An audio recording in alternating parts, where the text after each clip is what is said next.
Welcome. It's a huge pleasure and honor to welcome you to this panel on food and land justice. And I'm happy to see you all here. To those of you who are not from Rowan University, welcome. Friends and hangers-on of my students, welcome. My students, please make sure that you signed in to on this attendance sheet. So I'm going to try to make my introductory comments very brief so that we can have time for the conversation. I hope you're all able to get some food cooked by People's Kitchen. Before we start, I just want to acknowledge that we are on native land that belongs to the Lenni Lenape. There's an official school land acknowledgement that, which I will read.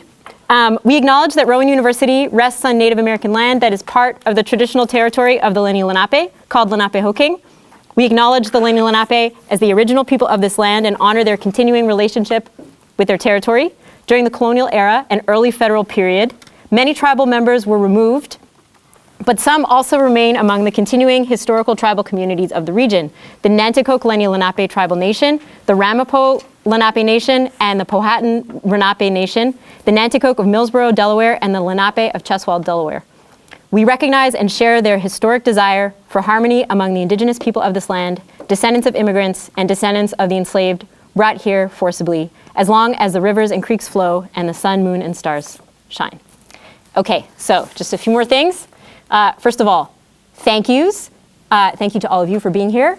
Thank you to the College of Humanities and Social Sciences, and most of all to my home Department of Philosophy and World Religions and Nathan Bauer, my chair, who supported me in organizing this event. And the Department of Geography, Sustainability, and Planning had a hand in making this event happen as well, so I'm grateful. And I'm also grateful to these wonderful panelists who are here with us today, who I will introduce to you now. So to my right is Ben Miller. Ben is a chef, visionary chef, urban farmer, founding member of Masa Cooperative in Philly, and director of the People's Kitchen and Farm. And next to Ben, we have Crystal Young. Crystal Young is a member of the UC Townhomes Resident Council. She's an artist and a housing justice organizer in Philly. And next to Crystal, Gigi Varletta. Gigi is a poet, artist, skater, activist with Save the UC Townhomes and Fossil Free Pen, and is also a very active core member of People's Kitchen. And next to Gigi is Steph. Steph Drain is a farmer and board member with People's Kitchen Philly. They are political director with Working Families Party, an organizer, social justice activist, and mycology enthusiast. Okay, so please join me in welcoming this all-star visionary team engaged in this transformative work for food justice and land justice.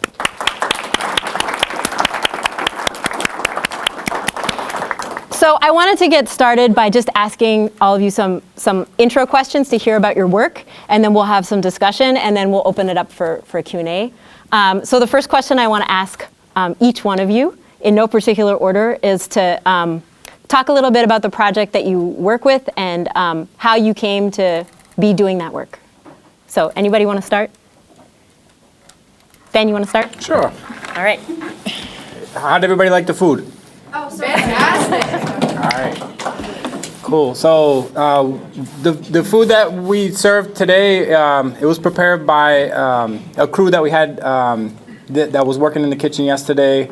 A couple guys who are recent immigrants from Colombia who made the journey, kind of came across. And if you remember, a few months ago, the governor of Texas was sending buses of immigrants to Philadelphia. So these guys were on this cohort of folks just coming to the city. So this is a way that they're able to come into the kitchen and share their culture and be part of the community. The kitchen is like every day serving different food, led by a different chef. We have community members and students that volunteer, and we prepare the free meals. We have some community gardens in another part of the city where we're growing some vegetables that go into the meals. We work a lot with food rescue sort of stuff, so stuff that might not be able to be sold by a purveyor that we're able to turn into hot meals or turn into a pickle or a ferment and keep it on our pantry until we can incorporate it in. We have a a pantry and a fridge outside, which was started by the guy over here, Kenny. And yeah, that's what I'm doing day to day.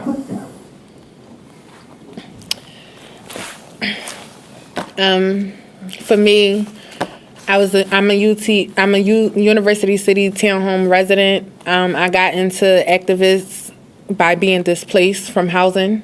So I kind of that's how I got my way in, and I met up with the University of Penn students, and me and my fellow residents, we kind of came together and created a resident council to fight back against the displacement. Yeah, I'm a student at Penn, and I first got plugged into the townhomes fight whenever the resident council was having a rally at Penn. And so for anyone who is not familiar, the UC Townhomes is a 70-unit housing complex, couple blocks from where Penn is, so 40th Market, West Philly. And then last year, it's owned by a private landlord. The landlord told all the families we're selling it, we're destroying the homes, y'all gotta go. And so, yeah, so Crystal and the other residents have been fighting for over 2 years, and then students, community members, people all across Philly have gotten plugged in. So that's how I got connected to Crystal, and then I got connected to People's Kitchen because one time we were protesting to get Penn. So Penn has made its legacy off of displacing Black families. So we're calling on Penn to help preserve the townhomes, right? That's their responsibility. And then rather than listening to students, they used their relationships with Penn Police, a private police force that Penn funds and owns, or not owns, but helps fund, to arrest 17 of us, 17 students. And then we had to do 15 hours of community service. And then I did my hours at People's Kitchen. And then ever since then, kept coming back and have a lot of friends there. And so that's how I'm connected to townhomes and People's Kitchen. I got connected to People's Kitchen maybe 2 years ago. Ben, who's one of the founders of the Community Garden, is a guerrilla gardening operation in Southwest Philly, in the neighborhood that I grew up in. They were planting trees, and I came out to volunteer one day. Me and Ben, and I had met Ben before. My day job, like Eva said, is in electoral organizing. And Ben had been doing a lot to support the candidates who were on the Working Families ticket. WFP is a political party, and it's sort of left of the Democratic Party, but we don't have a ballot line in Pennsylvania. We lost the lawsuit, so it's like many other places in the country, the two-party system dominates all of the states, and WFP is sort of looking for ways to circumvent that. The way that we did that last in 2019 was by running two candidates for minority seats in Philadelphia. So in Philly, there's 7 at-large city council seats. 5 of them are always designated for Democrats. The other 2 are designated for, or at least reserved for, minority party candidates, which are typically held by Republicans. WFP was able to, secure one of the minority seats for a Working Families Party candidate, Councilmember Kendra Brooks. She's the most radical and revolutionary council member I think we've had in Philadelphia's history. But Ben had been doing a lot of activism with People's Kitchen through that work, and I just so happened to meet him at a community garden in the neighborhood that I grew up in. Like I said, it's a guerrilla gardening operation on 21 lots or 22 lots. We've grown a bunch of vegetables. Everything is free. And I've lived in that neighborhood my entire life, and to see these really dilapidated and abandoned lots be turned into something sort of mystical has been really cool. I'm a farmer with the People's Kitchen, with the community gardening operation. And our mission is food sovereignty, food justice, land sovereignty, and sort of this is our way of actively opposing gentrification and displacement. Thanks, everybody. That's a great segue to my next question, which is to have whoever wants to elaborate on the land justice dimension of your work. What is land justice? What does fighting for land justice look like specifically in your work? Because all of you are doing that work, but it looks different for everybody. So in no particular order, anybody who wants to speak first can.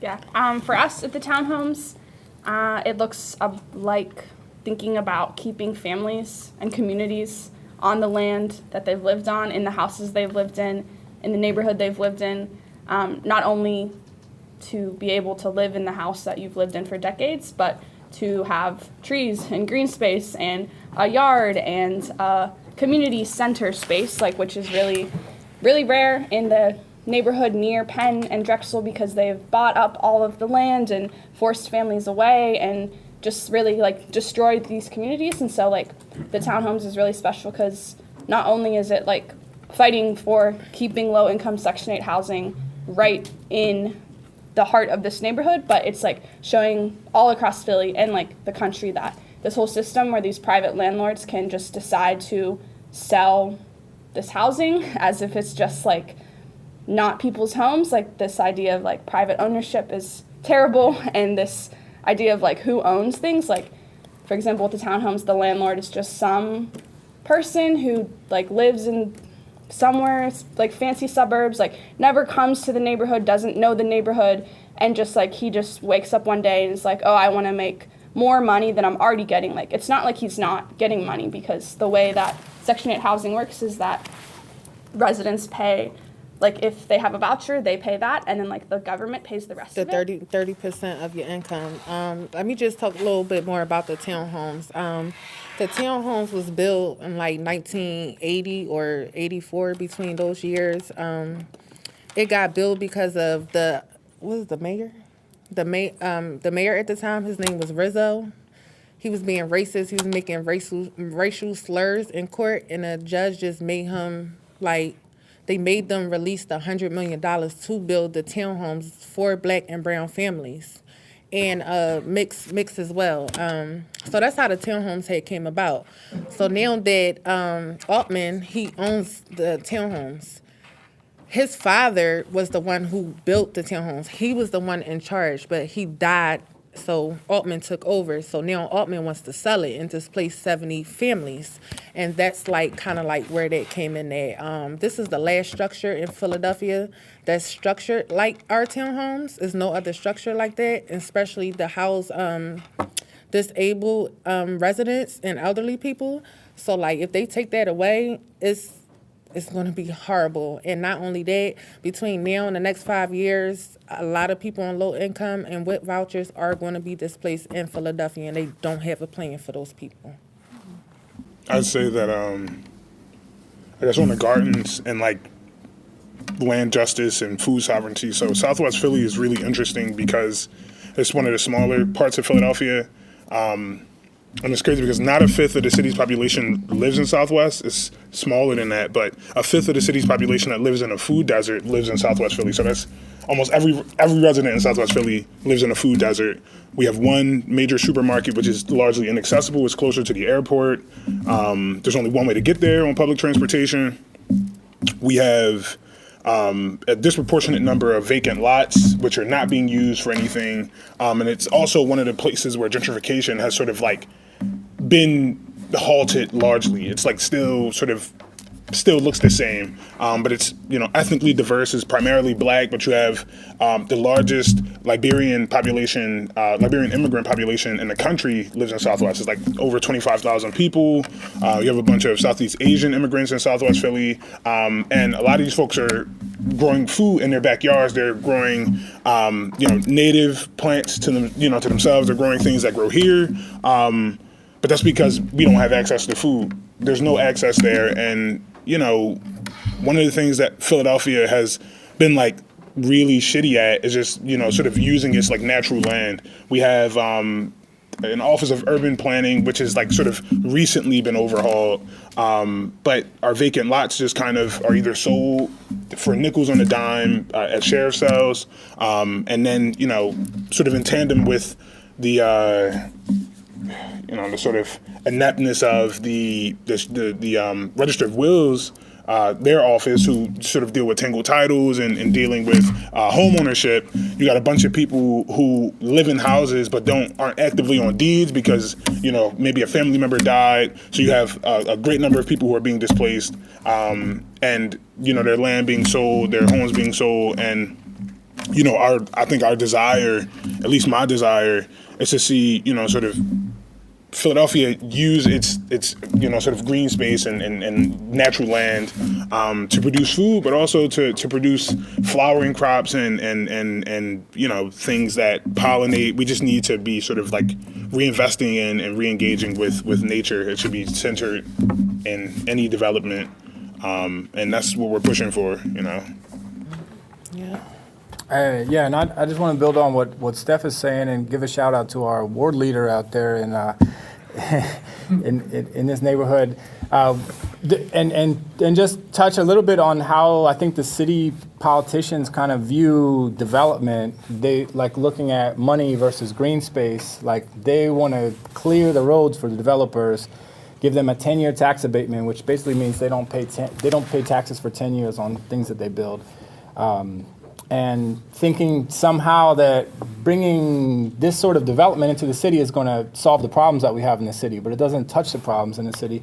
They're not paying taxes. They're just like an outside force that the city is sinking as a solution that like we're going to solve poverty by bringing in rich people to build stuff. It doesn't really work like that at all. Mm-hmm. And unfortunately, the person who's like, the ward leader in our neighborhood saw what we were doing, which was taking over lots and putting gardens down and giving the food away as a threat to what he saw as what should have been the line of development in the neighborhood, which was building houses on all the vacant lots. So last summer we had a struggle throughout the whole summer coming out to see our stuff being weed whacked, and he would rather see it just be a clear vacant lot that a developer can come in rather than like us to kind of just take it over, because in his perspective, well, this is not generating income, and selling it to a developer even for basically nothing would. So it's like, I think it's a change of perspective that needs to happen at a higher level. And if you drive from Southwest Philly all the way to North Philly, you're going to cross so many vacant lots, and I feel like this is just space that could be made more beautiful, made more accessible to grow vegetables, to grow flowers, to plant trees and fruit trees that would just, I think, inspire people and in a different way. And that's an indirect way of helping with some of the aggressive tendency of the people. And because I think like a beautiful space with flowers and vegetables, it's got a little bit of a calming effect. It's like it creates a different feeling than just seeing a vacant lot with trash in it or just like leftover this kind of stuff. And so in an indirect way, it's a political action what we're trying to do up there too. Yeah. All right, thanks. Maybe this is a good time to ask you about some of the biggest challenges you're facing in your work. So in this work around land justice, what are some of the roadblocks you faced? What are some of the challenges you faced? Ben, this might be a good time to talk about, being 501c3, stuff like that. Yeah. My background is as a chef and restaurateur, and with the restaurant that I founded and ran for about 10 years, we were real politically active. And like, how many people has heard the phrase "don't mix business and politics"? You've heard that? Well, I thought about that, and I was like, why not? I think like this phrase probably came from somebody who has some politics that they don't want to really put out there, because it's like if you can really stand behind what you are about, then I don't think there's a problem to mix it. You're going to attract the kind of customers that are, down with what you're about. So as a restaurant, we were always able to support political candidates, to support the movement in different ways. And then the People's Kitchen got founded during the pandemic as a response to COVID. Then we kind of transformed it into a permanent free kitchen.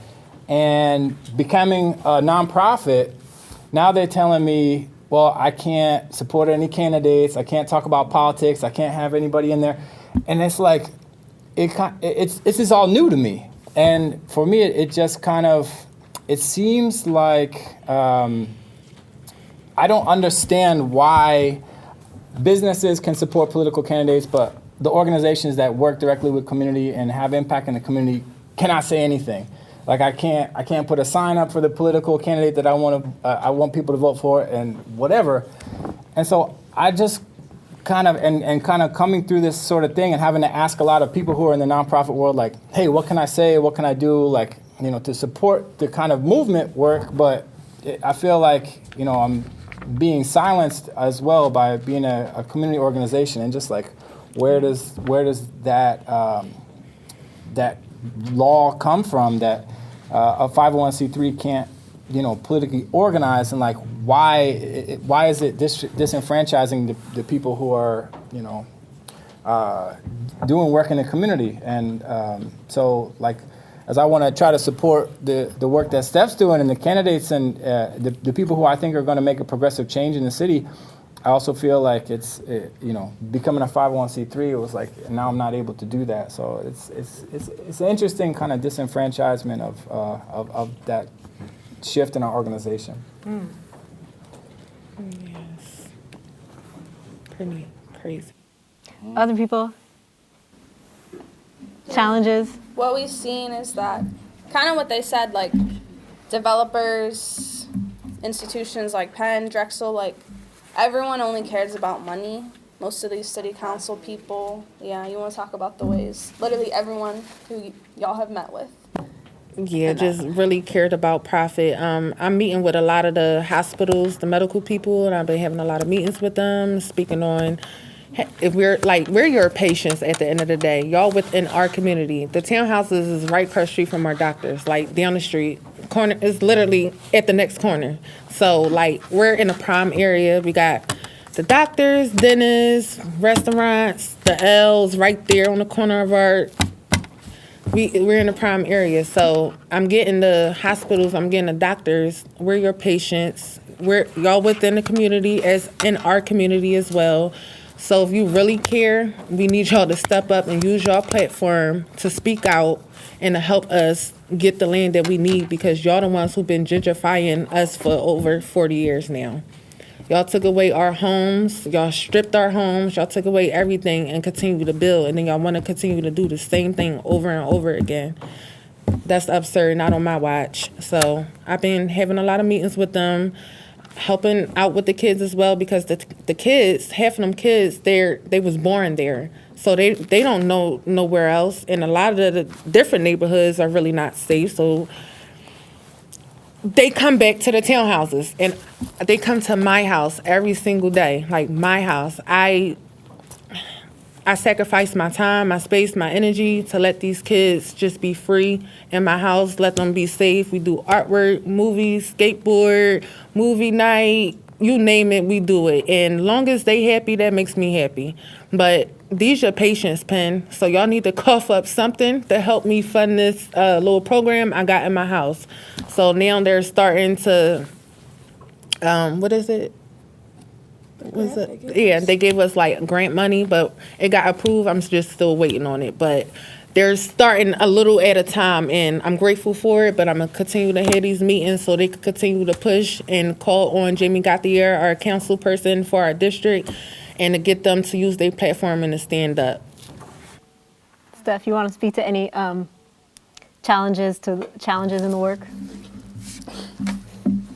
I mean, I think that with the garden specifically, we got, some people with like some governing power and like some real like muscle putting people, like there's just a shit ton of nepotism in play. Like the war leader who we're battling with, his son is responsible for the redevelopment of a community center, and like they control that green space. So it's like, we gotta, it's just a struggle because we're dealing with like these like black capitalists that want to sort of change the community, but they don't want to go at any of the root issues of why our communities are suffering and fucked up. And, they either pay lip service or they're like listening to the lip service of somebody in a greater position. And it's like, it's just like there are so many, the obstruction is it's like this lack of vision, this lack of clarity that I think a lot of these people have. And it's like everybody wants control, everybody wants power, personal power for themselves. I feel like it's just like greed, and, just fucking greed. These people are money hungry, power hungry. So this is maybe it's not a total transition, but Ben was talking about supporting the movement or alluded to the movement, and Crystal, you were talking about running these community spaces where there's care and art happening. So I would love to hear you flesh out, how you see your political vision. So what vision guides your work? Yeah, I feel like one of the things that we really always think about was like this summer, as part of like the resident-led organizing, we had an encampment at the townhomes where it was like 32 days that we were there at 40th and Market, like outside in the sun, protesting, talking to everyone who was getting on the train, going about their day, like talking about how everywhere in Philly, like everyone is impacted by housing. People are being evicted, rent is too high, just like everyone was feeling it. And then we were like building our community, like with the kids, with all the like everyone was just, it was so beautiful. We were together, we were outside, we were playing and dreaming, and it was just like amazing. It really just showed like what happens when we come together. Yep. And so now we are still working for that, and like it's hard because a lot of the people have been forced to move. Kids are far away from their families, their schools, their parents. Like, it's hard, but we still do what we can to just think about, like, yeah, it's so much fucked up shit happens, and, like, even whatever happens with the townhomes, like, how do we keep our community together and, like, build spaces, build these gardens, just build things that, like, bring us together, because we know at the end of the day, like, none of these politicians or people, like, no one's going to save these communities because it's part of their vision to, like, destroy them. Yeah. That's what they want to do. Yeah. So we just Yeah. try to build it. Yeah. Me and Gigi are planning on try to come up with an organization to help these kids have something to do in their free time after school and otherwise. But I just want, they used to have a recreation center, but Penn, they tore it down. So that left the kids to not have nothing to do, like nothing to do. So we try to create that within our community and hopefully to spread that between the other communities as well. How I see the political vision is like, my lane is food. So, like, how can food be political? I think it can be in a lot of ways political. It can bring people to the table. Can share culture.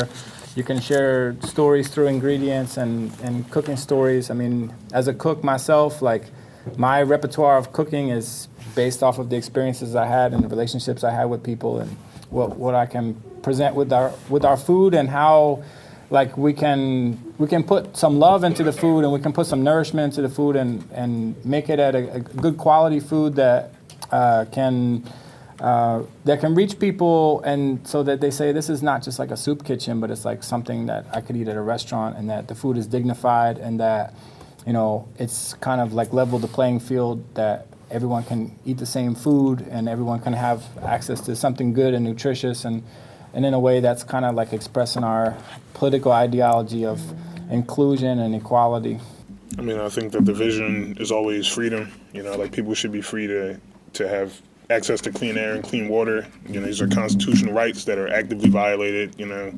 Housing is a human right. I just think that there needs to be a recentering in, like, humanity. I think that, like, people have been so disconnected from that. We live in these really technocratic, like, hellscapes that are just iron and code and money, and it's like there's no centering of, like, living things, and there's no sort of relation of living things. It's like the people in charge, the people in power don't relate and refer to their constituents as living things. It's like your vote, everything's disembodied, everything's disconnected. So it's just like recentering that, Yeah. And I want to add one more thing. It's like, I want to shout out Chinatown. You see our shirts with No Read in Chinatown. Like, hopefully a vision or a world where it's like Chinatown doesn't have to, like, every 20-ish years, like, come together and have to fight off one of these, like, crazy predatory developments. Like, just the fact that it happens over and over. Like, another part of the vision is that, like, our communities, our Black, our brown, our low-income communities aren't having to constantly fight to survive, and then can have the space to grow and thrive and not always be literally townhomes, Chinatown, like, whatever it is, like, fighting against these, like, billionaires who just, like, want to destroy community at all costs. Like, hopefully we can keep working and eventually like we don't have to keep having these fights. Yeah. Thanks.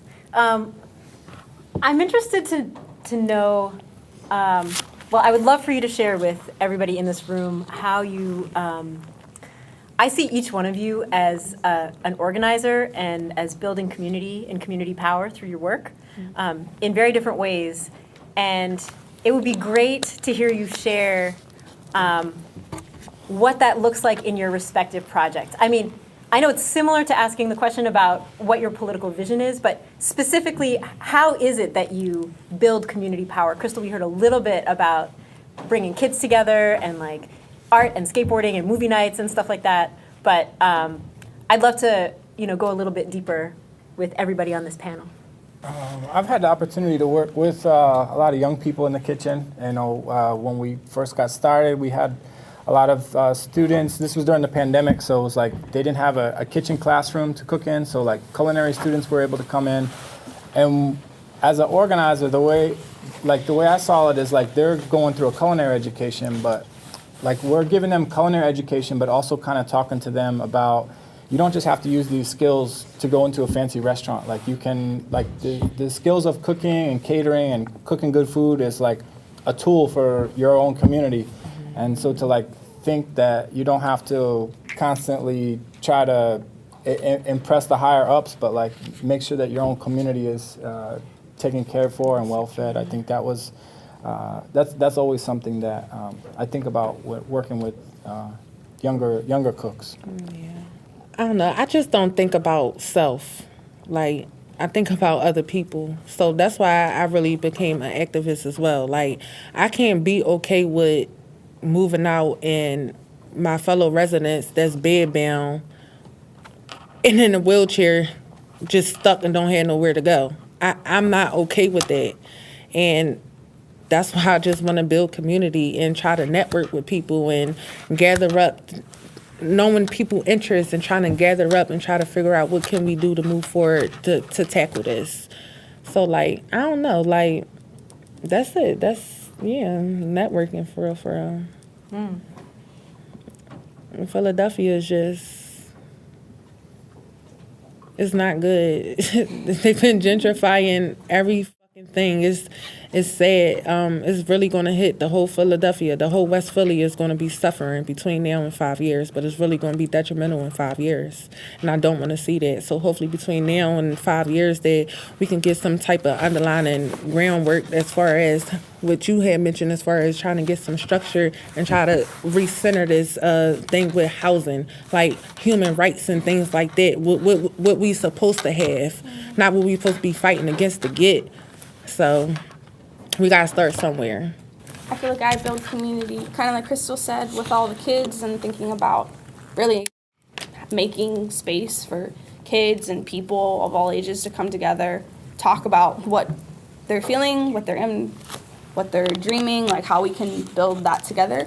And then another thing I do a lot of is like student organizing and student mobilizing. So me, Kenny, like we're part of Fossil Free Penn, which is like this group of kids, and originally it was founded to be like a divestment group, and when it was first founded like 10 years ago, it was like mostly like white students, like environmentalism, kind of like that kind of vibe.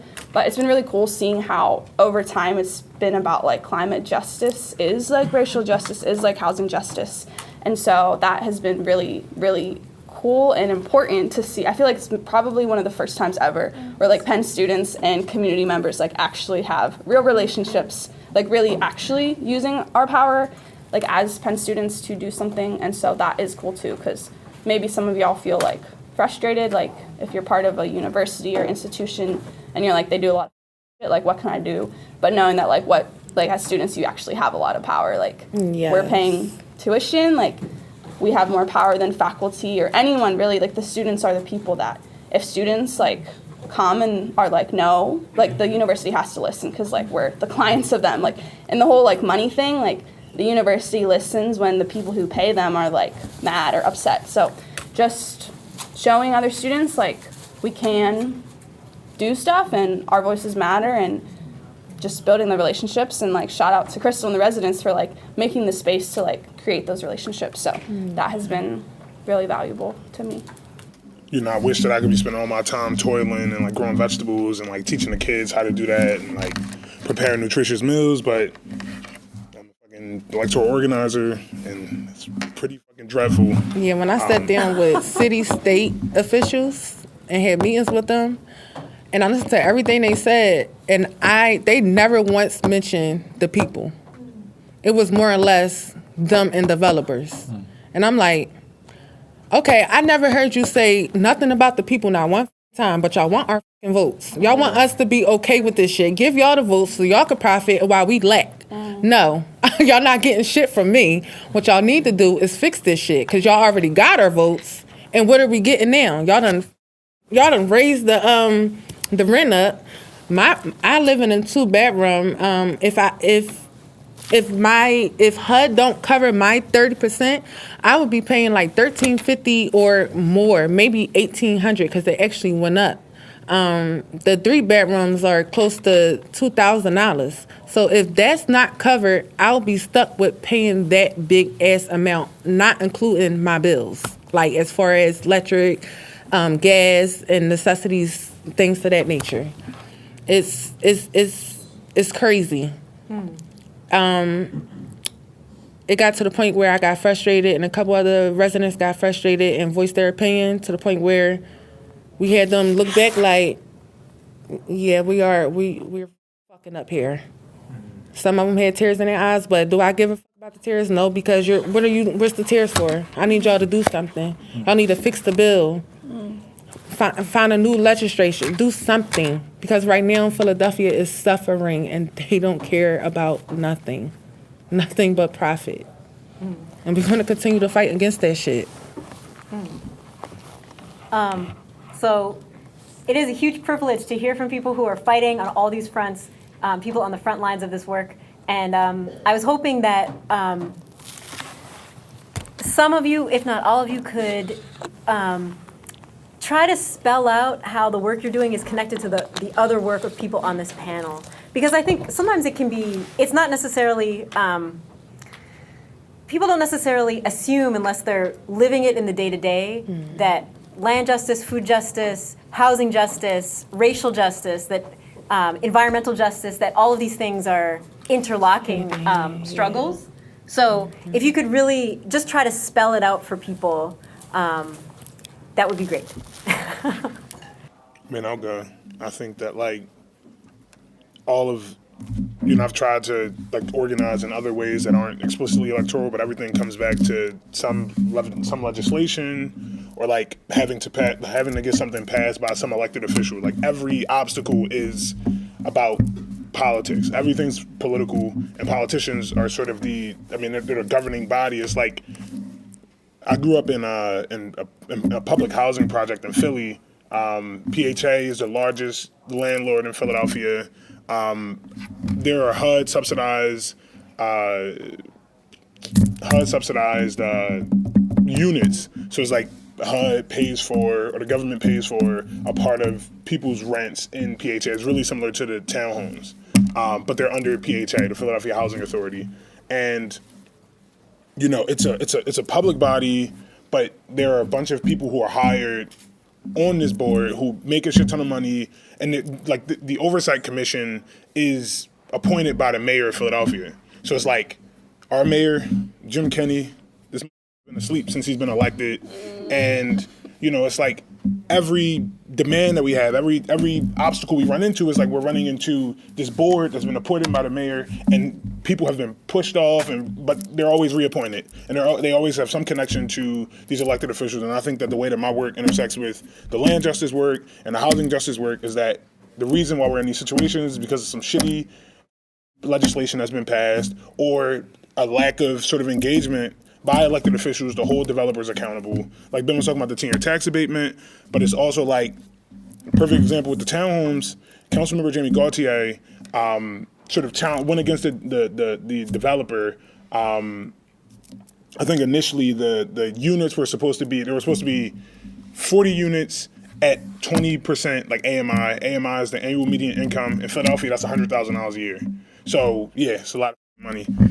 The developer took Jamie Gaultier to court, and they ended up rewriting the legislation so that I think 20% of the units would be 40% AMI, and 40% AMI. I'm like, that's $40,000 a year.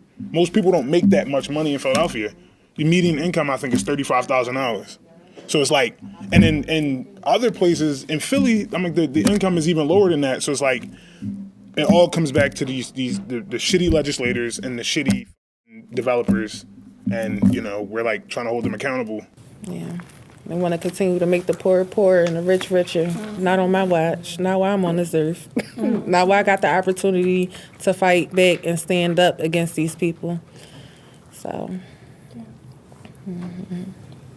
I feel like the fight for housing, Crystal and I were just like on a thing talking about how it's like an abolitionist fight. So like how without housing and without schools, like that is why our communities, like there's so much violence, and like especially with just the amount of gun violence in Philly, like, well, first let me put out a stat that just really, really shows like how fucked up things are. That between 2016 and 2018, there were 15,000 teenagers arrested in Philly for loitering. Out of these 15,000, 80% of them were black. So pretty much all black kids. And out of all of the arrests in the whole country between this like time span, a quarter of them were in Philly. So that shows that like the Philly Police Department, who again, people appointed by city council and the mayor, like the mayor, they are the ones who make the budget for the police, like all connected here. Like literally have made it that if you're a black teen, that's a crime, right?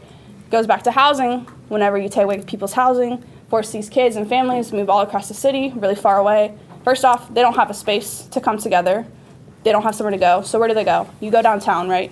There's like no community centers really. The libraries aren't even open like half the time. So like kids go downtown, police come, boom. They're like, you can't even go to the fashion district anymore if you're a black teenager without an adult supervision. Like literally the ways that like They took the schools too. yeah, schools, housing, like, and then they wonder why people are shooting each other whenever you force kids to go move away from their homes, move to different schools. Like every single month we see a new school closing because of asbestos, forcing kids to go to a school in a different neighborhood. And then you wonder why people are fighting when you just like do this, like play it like Monopoly. So that's why we're like, this is why there's violence, because you are just people who already have so much shit, and then you wonder why like stuff happens. So Yeah, they took like 2 or 3 schools. One of the big schools they took was University City. That's a parking lot now, which used to be a school, is a parking lot.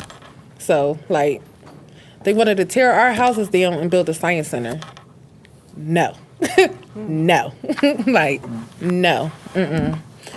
Now our kids is 2 schools in 1. So like, that's not good. But to them it is, because they want to continue to gentrify the neighborhood. Unacceptable. I think my work intersects with stuff as like food pops up in different spaces, and we're able to support the movement through cooking food for people, being able to bring food for protesters at an encampment, being able to bring food for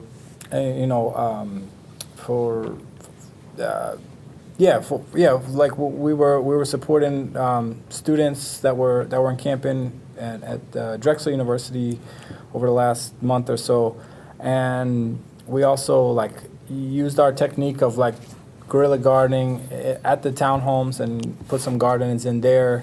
The gardens symbolize life and community and resilience, and so that's how we're able to kind of connect with these spaces, is try to like give a little bit of nutrition and nourishment and something substantial that brings people together.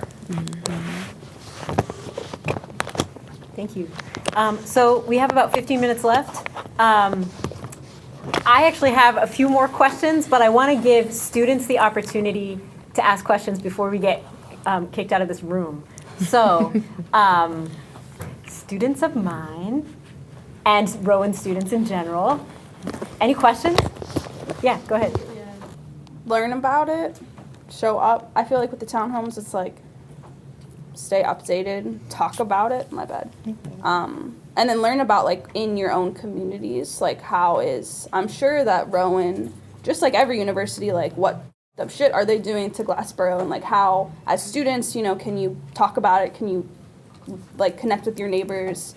And then I feel like really talking about it is like the first step. And then also just doing more of the like whenever, if the townhomes is like call the city council or do this or that, like doing those, like no one wants to really call, like no one does the phone or the email, like actually doing those things like with the arena, like call Mark Squilla and tell him you're against the arena, like that kind of stuff like is what helps like ensure that the housing can stay. I think that one thing that we're struggling with is that at the governmental level, at the city level, state level, there's not really like, hey, we want to like make sure that people are well fed. The federal government is spending most of our budget on military, weapons. So it's like we have to, at all levels, push politicians to protect green spaces, to make sure the communities are fed. There was an act that tried to pass through Congress in 2021 that got shut down that would have paid restaurants to cook free meals for people. So it's like we have to let the politicians know that this is the stuff that we want and that we need, and that getting food out here to people is something that should be funded by our tax money. Mm-hmm. I'd also say that if there are like food pantry like things going on, just kind of like acting as like a conduit for that information for some of these elderly folks. Churches are the main, like, food banks and, like, sources of food for the people in my areas, or the local churches and things like that. Okay. And like some of those folks might not be able to get out and get that food themselves. Yeah. I mean, I talk to candidates like every day for like multiple offices, and I feel like WFP is a pretty good sort of testing ground for like ideas, like melding idealism and pragmatism. And it's like, we support, or at least we try to support the most progressive candidates. And we help them form their like platforms, and just like try to ensure that like these are the best people. So it's like they go through, in talking to these candidates, they go through multiple rounds of interviews and multiple rounds of sort of like vetting. We have a pretty thorough vetting process, and typically we're asking questions about like food access and land access, and sort of what their vision is for when they get in office. And more importantly, will our like environmental justice and food justice activists have access to them while they're in office? Sort of like trying to build a co-governance kind of relationship. Ben, you want to say something? Well, I mean, we've been doing just kind of what I recommended to do. It's like we were writing to our city council people to try to give us money from the activities fund to fund what we're doing directly. We try to like push the issues that we're doing to say like this should be included in the budget, and working with these elected officials is, I think, is definitely a part of the work. Mm-hmm. Mm-hmm. Yeah, and if I can add something, as Ben was mentioning before, so People's Kitchen was not always a nonprofit, and prior to being a nonprofit organization, for-profit organizations can work with elected officials and can advocate for them, but nonprofits cannot. And I recently found out about another kind of funding source in Philly for developers called the Grocers. What is it called? Grocers grant or something like that, where developers, if they agree to have a store that sells food on the ground floor of a building, can get a $10,000 seed grant. That is not available to nonprofit organizations. Imagine what People's Kitchen could just do with $10,000 just for free, to make meals for free. But if you're a for-profit entity that's selling things for profit, and most of the time those stores don't necessarily serve the needs of the community. So there are a lot of barriers to that, even though I think all of the people sitting here have organized with politicians. You've been in communication with elected officials, with as Keith was saying, like up and coming candidates. And it does seem like, yeah, as Steph was saying, the Working Families Party, that's like literally that's their mandate. That's like what they do pretty much. But Krish, I saw you had your hand up, and then Arushi. Yeah, first of all, the food was great. Yeah, especially because I'm from India and I don't get such tasty food, but yeah. High praise. But my question to you was, you guys talked about, like, one of them touched about students having the power because, we pay the tuition fees and stuff like that. And that only happens when, people can come together and you need to bind people together, and that's how you get the power of a community. And, by the means of food or, something like that, that's sort of a really good idea to get people together. My fundamental question was, how did you gain the traction initially, and what would be your message to, future advocacy groups, and, sort of, how did you bring it together? I mean, today you have a website. I just looked up your website. You broadly stated what you work for, what are your roles, and, stuff like that. So, yeah, I mean, what would be your message to, future activists or the youth? Yeah, I would say that it's hard and long. Like, Fossil Free Penn has been a group for 10 years, and it's like over the course of 10 years, it was able to get to where it is now. So I would say that, like, don't be frustrated. It's really hard. Students, everyone's busy, school, work, jobs, like, it's really difficult. But I guess what's really, like, sustained it is, like, the relationships, both, like, of the people within Fossil Free Penn, but, like, our relationships, like, me and Crystal are best friends, so advocating is just second nature. Like, when you know people, like, it's a lot, you care more. And I think it's hard to build relationships. Like, there's a lot of distrust, communities and colleges, like, that, it's, like, really entrenched into it. So just talking to people, learning if the community is doing certain events or certain, like learning about, like, where are the spaces where we could, like, talk and learn from each other, and then from there growing it, and then knowing that it takes a long time, but that it's, like, really powerful when it happens. So Well, I was just going to throw out there that I feel like you get some traction also through having a spiritual foundation, and, like, you're doing what you're doing because, like, you understand how the world works and how human beings are supposed to live and coexist with each other. And so, like, having this kind of fundamental foundation that kind of supersedes the rat race, and, like, those kind of, like, basic universal principles can gather people together. Of course, food can gather people together. My training was as a chef, so, like, that was, like I said, my lane. That was my community, and so I think it's like, if you know who you are, where you are in your community, and you build with the people that's around you, that's what you can do. Rest. That's one rest. Because it takes a lot of work and dedication. Rest.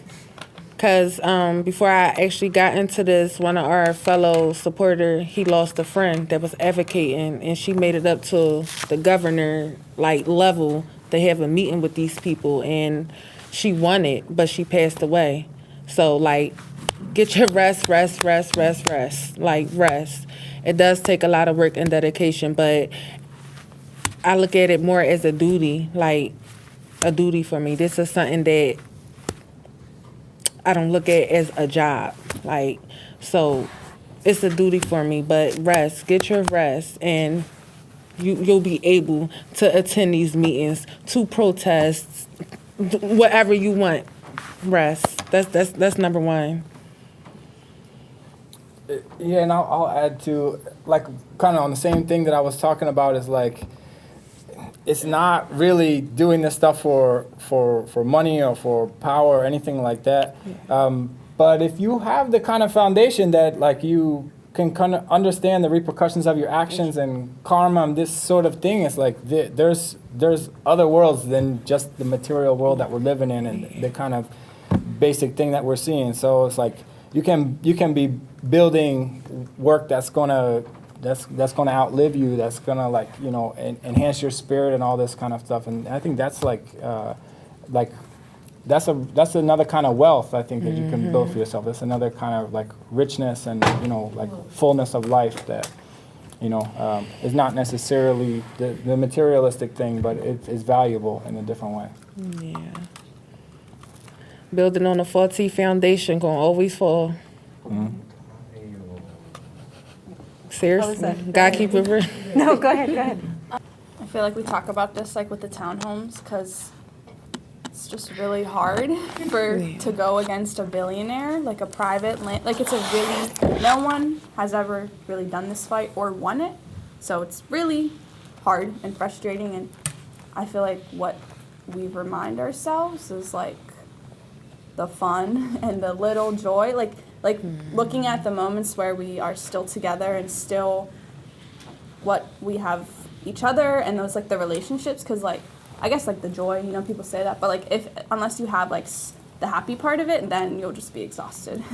So like looking at when we're still hanging out at the townhomes, our little garden, like whatever it is, like those little moments is like what sustains it, because otherwise it's just too exhausting, because like it's really hard to go against all of these corporate evil. So like always going back to like the relationships and the people and like having that, because otherwise like it's just really exhausting and you'll get really tired and like want to quit. So And I'm gonna add to that too. Like I'm very spiritual, so like that's what keep me going. So like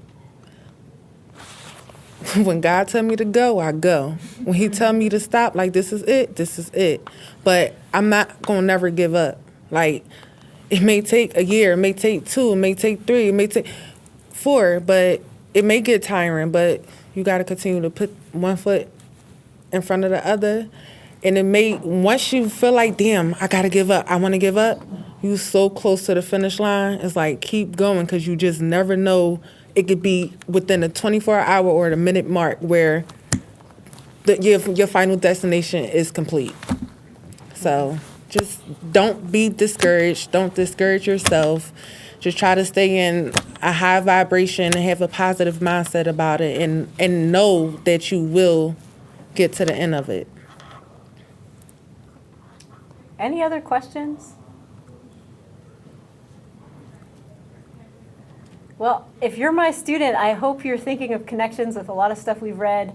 I'm just thinking about grammars of animacy and paying attention to where life is happening, being in right relation, all of these concepts. Also, it should be said, the farm in Southwest is in the same part of Philly where the refinery is. So we watched that documentary. So we're talking about the same neighborhood. If you're trying to figure out how all of these things are connected and how environmental justice and pollution and these decisions about land use and zoning, food, and plants growing in the soil and not being able to use the soil and not being able to stay in your house. So I hope that you're making some of those connections.